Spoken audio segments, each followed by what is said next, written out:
Sean bienvenidos a su noticiero Telemundo a esta hora. Les saluda Ray Lyman con todo lo que nos interesa saber de este 21 de enero del año 2026. Comenzamos.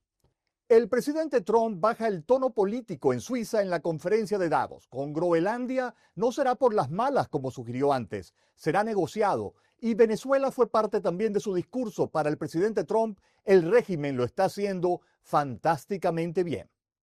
Más hispanos se unen a las filas de ICE. ¿Cómo entender el fenómeno? Y desde hoy, por cierto, inicia la suspensión en 75 países de visas a inmigrantes, incluida en la lista Colombia, Cuba, Brasil, Uruguay, Nicaragua, Guatemala y Haití. Las visas de petición de residencia permanente en Estados Unidos en pausa. Orgullosos de ti, de Carlos Beltrán, por 20 años de carrera en el béisbol, suficientes para ingresar al Salón de la Fama. Comenzamos el recuento informativo en Suiza, donde el presidente Trump fue la figura central, eje de polémicas, expectativas también en cuanto a su tono político hoy en el Foro Económico Mundial. Caminó por alfombra roja el presidente, pero allí soltó esta frase para la historia de la diplomacia mundial. Sin nosotros, ahora, todos estarían hablando alemán y un poco de japonés tal vez. Después de la guerra le devolvimos Groenlandia a Dinamarca. ¿Qué tan estúpidos fuimos para hacer esto?, se preguntó el presidente Trump, pero lo hicimos. Pero qué ingratos son ahora. Y remató el presidente que no existe nación alguna que esté capacitada para asegurar la defensa de Groenlandia más que Estados Unidos. El presidente, con un tono pausado, con palabras positivas, dedicó una buena parte de su discurso a hablar de la importancia de Venezuela y su mercado petrolero para Estados Unidos. Así dijo que Venezuela ganará más dinero en los próximos 6 meses que en los últimos 20 años. Y aseguró también que todas las grandes petroleras internacionales están listas para invertir en el país sudamericano. Vamos a dividir esos barriles con ellos y van a ganar más dinero del que han ganado en mucho tiempo, afirmó el presidente. Venezuela va a hacerlo fantásticamente bien. Entre tanto, en Venezuela, el coordinador de la sección de Derechos Humanos de 20 Venezuela denuncia que mientras sueltan a algunos presos políticos, hasta ahora la cifra no supera los 143 de los más de 777 que mantiene el régimen en manos de Delcy Rodríguez y su hermano. Ha secuestrado a más de 33 personas más en una represión quirúrgica y muy perversa, así lo aseguró el activista Orlando Moreno del movimiento 20 Venezuela. Por cierto, hoy 21 de enero trascendió desde la Casa Blanca que la interina de Venezuela se reunirá en Washington en los próximos días. Recibirá el presidente a quien María Corina Machado ha denunciado en repetidas ocasiones como la mano ejecutora de la represión y torturas del régimen contra los disidentes. Y mientras se desarrolla el Foro Mundial Económico en Davos, el drama social de las políticas antimigratorias continúan, afectando la economía de muchos empresarios latinos, pero paradójicamente ha generado fuertes ingresos para otros latinos que se han incorporado a las filas de ICE, lo que pudiera representar para un ser humano un nivel de conflicto moral y ético al actuar contra su gente. Pero veamos el otro lado de la moneda, para tratar de entender por qué más hispanos ingresan a ICE hoy con este informe que nos ofrece Douglas Arguello. Cada vez es más común ver a hijos o descendientes de inmigrantes latinos trabajando en agencias federales como ICE o CBP. Desde ahí aplican la ley migratoria. Mientras tanto, otros latinos con historias muy parecidas son detenidos, procesados o deportados. Dos caminos distintos dentro de una misma comunidad. Mire estas imágenes. Cuando me negué a mostrarle mi identidad. Son de la detención de Ramón Menera dentro de su propiedad. Ramón, ciudadano naturalizado, es detenido por su acento, y él dice que quien lo detiene también tenía un acento predominantemente hispano. Y así las redes y noticias se han inundado de estos casos, hispanos trabajando con ICE o CBP. Encontramos a una pareja de hispanos en una manifestación por el primer año de la actual administración. Cuando vienes de una familia que ha emigrado a un país donde tus padres buscaban una oportunidad mejor, un futuro mejor para ti, y tú te volteas hacia el lado contrario. La psicóloga Gabriela Férez Cordero explica que la identidad no se forma sola. Una forma inconsciente de decir también, como te mencionaba, yo no soy como ellos, ¿no? Yo sí pertenezco, yo sí soy legal, yo sí soy Se construye con lo que nos rodea, la familia, el idioma y las leyes del lugar donde vivimos. Cuando esos elementos chocan, la persona busca afirmarse e encontrar un lugar claro en la sociedad. Entonces, la segregación tiene que ver con rechazar a alguien que tiene algo que me recuerda demasiado a mí, a lo que soy, de dónde vine. En ese proceso aparece una idea repetida.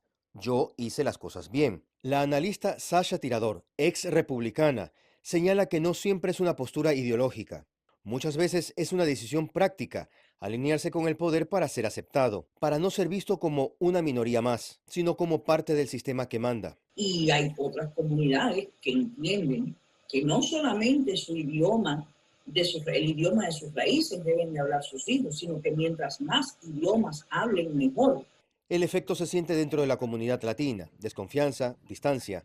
Pero nadie se ha unido a la comunidad exiliada precisamente por su egoísmo y su rechazo hacia otras comunidades, pensando que ellos son mejores que otras comunidades porque tienen papeles. A decir de los entrevistados, hay que evitar llegar al punto de latinos señalando a otros latinos. Entonces, ¿por qué ahora quiere sacar a la gente que está tratando de encontrar un mejor futuro para su familia? Más allá de la política y los operativos, queda una pregunta abierta.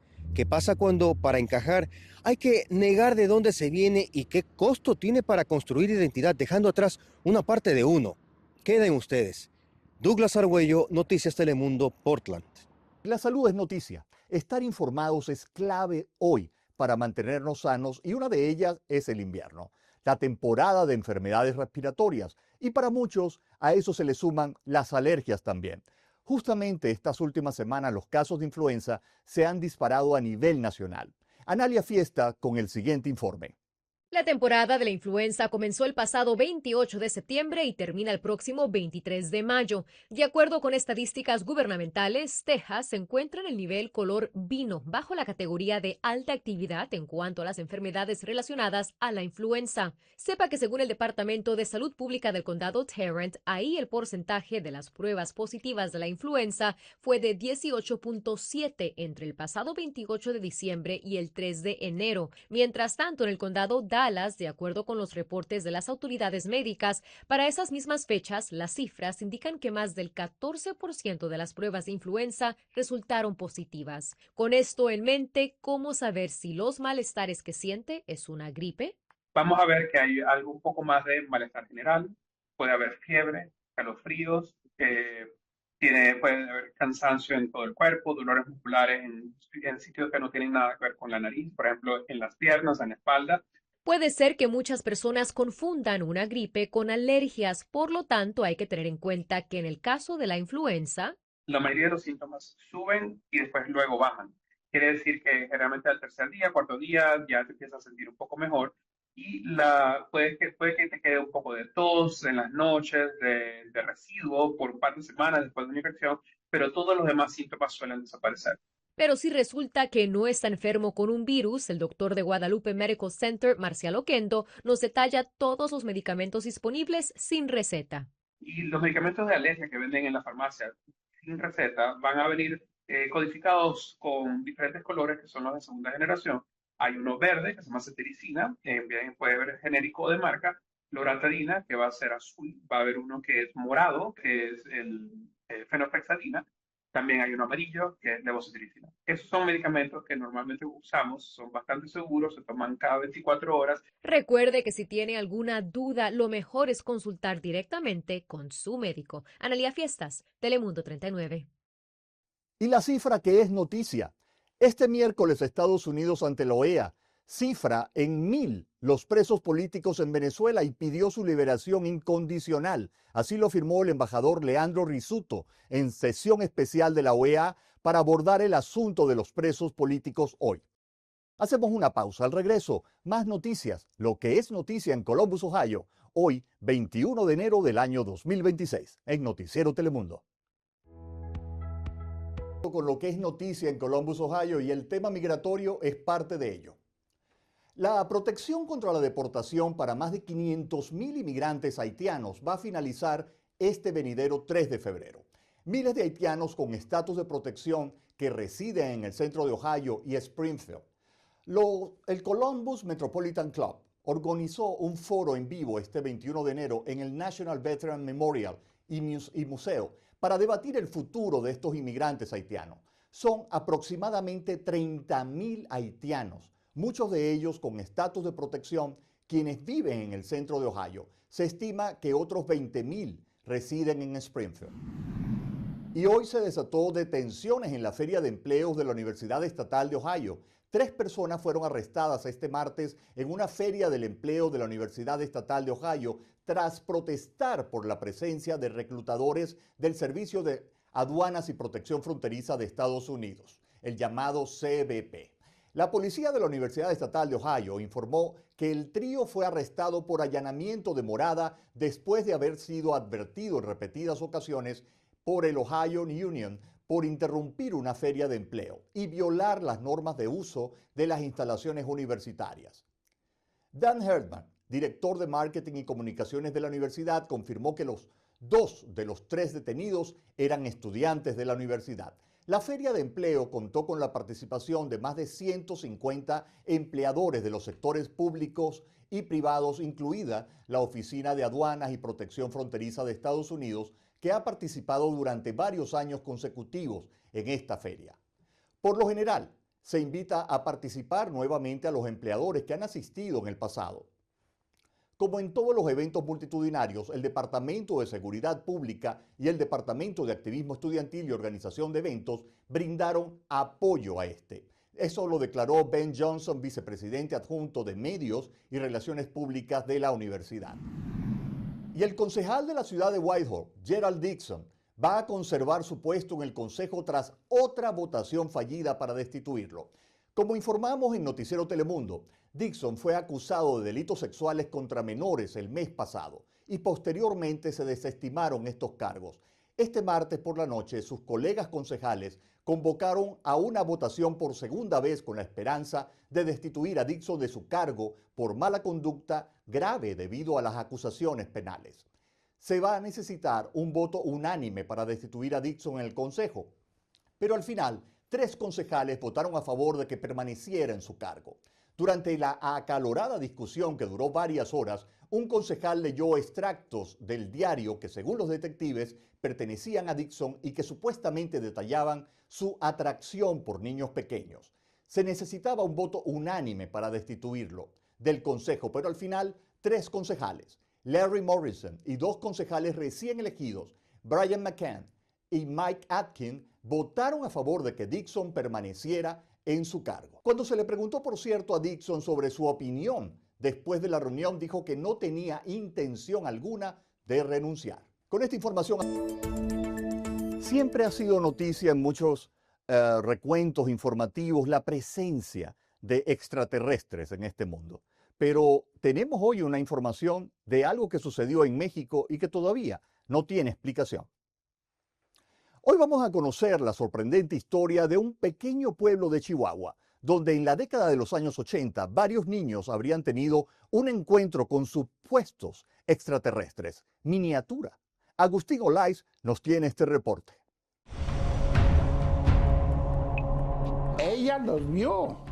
Estos dibujos infantiles cambiaron la historia de un pueblo para siempre. Con los dedos largos, puntiagudos. Representarían un extraño encuentro que habría ocurrido en octubre de 1987 entre supuestos extraterrestres miniatura con 3 niños de la comunidad de Meoqui, Chihuahua. Fue la novedad del momento. En ese tiempo Francisco era paramédico y recuerda haber atendido una inusual llamada de emergencia. Fue la situación muy fuerte. Según el reporte, los niños habrían interactuado 3 días con alienígenas de apenas 20 centímetros, menos de 8 pulgadas. Lo habían arañado. Los diminutos seres que refieren pobladores llegaron después de que una luz brillante apareciera en el cielo, salieron de la tierra para jugar con los pequeños hasta que, aseguran, una pelea terminó con la supuesta amistad. Presentaba una especie de quemadura.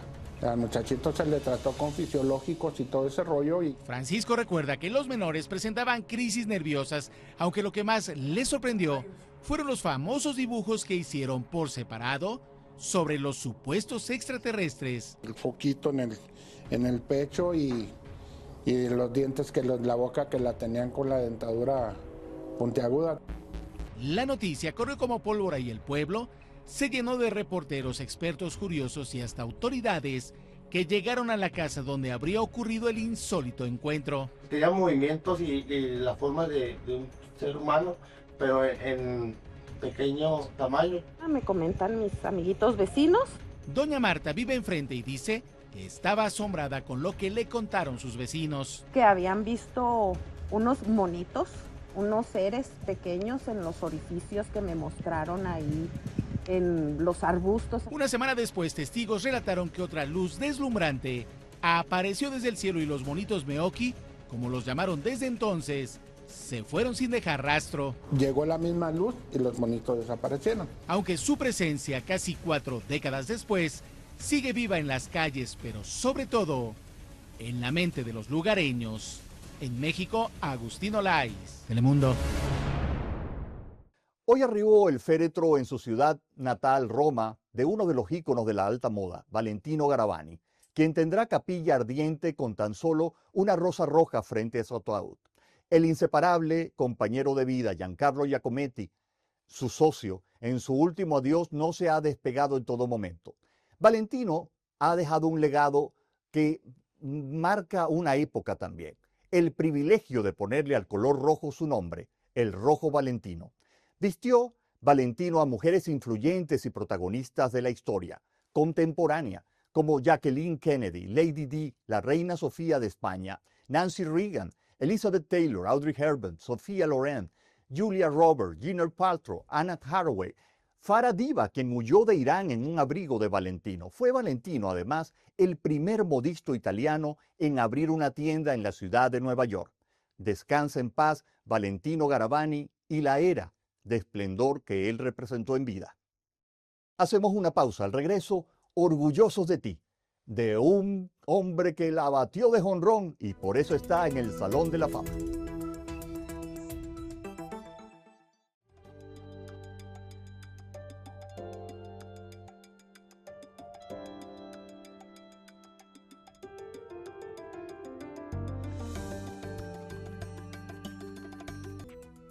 El béisbol es un deporte que nos apasiona a todos los latinos y especialmente porque siempre estamos dando referencia de excelencia en él.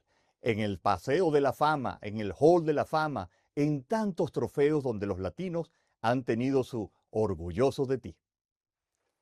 Hoy estamos orgullosos de Carlos Beltrán por 20 años de carrera en el béisbol, suficientes para ingresarlo al Salón de la Fama de los consagrados del béisbol profesional. Un latino más en la lista. Carlos Beltrán es inmortal. Así recibió la noticia en familia en su natal Puerto Rico. Calling you from Cooperstown, baseball writers have elected you to the Hall of Fame. El actual gerente general de la selección de Puerto Rico se convirtió en el sexto puertorriqueño en la historia en lograr dicha hazaña, detrás de Clemente Cepeda, Lomar Rodríguez y Edgar. A lo largo de su carrera tuvo un promedio de bateo de 279, conectó 435 jonrones, podía batear los zurdo y derecho en 20 años de carrera con 7 equipos diferentes. Will Nieves, ex Grandes Ligas, residente de San Cloud, desde sus instalaciones de bateo en Kissimmee, reaccionó con otros presentes sobre ese día para los libros. Emocionado, ¿verdad? Al ser, como bien dije, otro latino, boricua. Yo siempre he dicho, una isla tan pequeña y como sacamos tanto deportistas y tanto peloteros, boxeadores, de todos buenos. Y de verdad que para mí es un honor, un orgullo ser boricua, ser latino y que Carlos Beltrán haya podido entrar al Salón de la Fama. La que era bien. Yo tenía muchas esperanzas. ¿Por qué? Porque los números le ayudaban. Y de verdad que, wow, bien contenta. Un boricua más en la historia, un boricua más impresionando con el bateo, con la jugada. El estadio Irán Bithorn en San Juan celebró la exaltación de Beltrán previo al sexto juego del final entre Ponce y Santurce. La clase del 2026 es caribeño porque además Andruw Jones en su 9º intento fue elegido al Salón de la Fama, siendo el primer jugador nacido en Curazao en ser seleccionado. La ceremonia de exaltación está programada para el 26 de julio en Cooperstown, Nueva York. Felicidades a este latino de sección. En días inhumanos, el periodismo, como cualquier oficio que desempeñes, más humano que nunca debe ser. La letra N en el contexto del racismo en Norteamérica y del resto del mundo continúa usándose diariamente y respetando a una raza y respetándonos a todos los seres humanos. Todos debemos trabajar diariamente usando la letra N. Sí, la N de nunca más segregación, la N de nobleza, de resaltar la nobleza y la belleza de toda nuestra especie humana que no admite diferencia alguna, porque no la hay. Feliz noche. En Instagram, Racy Lyman. Tengan todos reparador sueño, mi deseo, y del resto también de nuestro equipo de Noticiero Telemundo. Buenas noches y continúen con la buena programación que Telemundo siempre tiene para usted.